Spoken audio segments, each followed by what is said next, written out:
So on this Friday morning, we are enjoying each other's company, and we're also enjoying a gorgeous stretch of weather after Hurricane Milton. Boy, are we blessed. Yet another close call for Jacksonville and Northeast Florida, and for everyone who is preparing for the possibility of flooding and wind damage.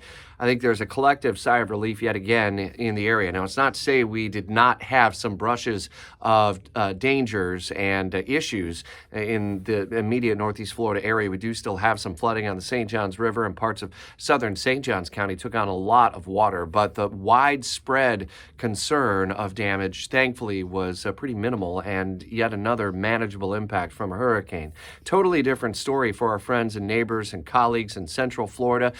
I'm probably aware that you're checking in on those loved ones and maybe even helping out this weekend. The weather will cooperate nicely here at home, comfortably cool, dry air.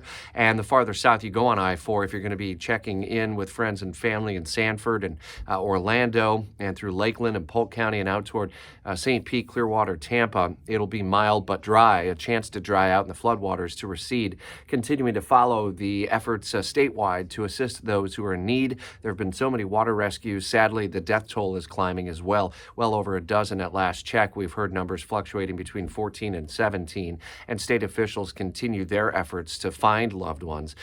Gas shortages, no issues there. There's plenty of gasoline supply, and a lot of folks who ended up evacuating to Jacksonville and Northeast Florida are beginning the long trek home, and then the very long process of cleaning up, engaging with FEMA and Small Business Association and more, or administration and more, as the damage assessments will fully be underway. So a lot to cover for you throughout the Friday edition of Jacksonville's Morning News, and as we look into the weekend as well. Weekend is looking pretty nice, though some of our outdoor farms and corn mazes are going to be closed today due to the water and the storm damage that they took on from Milton. So Saturday looks to be all systems go for all of that. Continuing coverage throughout Jacksonville's Morning News, and throughout the weekend, be listening for updates, First Alert weather and traffic, and at WOKV.com.